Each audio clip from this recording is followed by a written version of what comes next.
Today's tips are going to be on the Stream Deck, the 32. Oh yeah.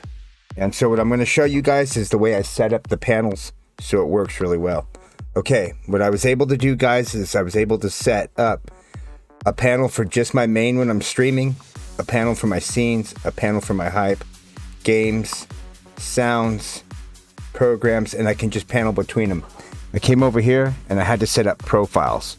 And for each one, I set up a profile for main, scenes, hype, games, gifts, programs, and then I added a switch profile button. I was able to copy it for each one, and now I can jump between them like it's nothing.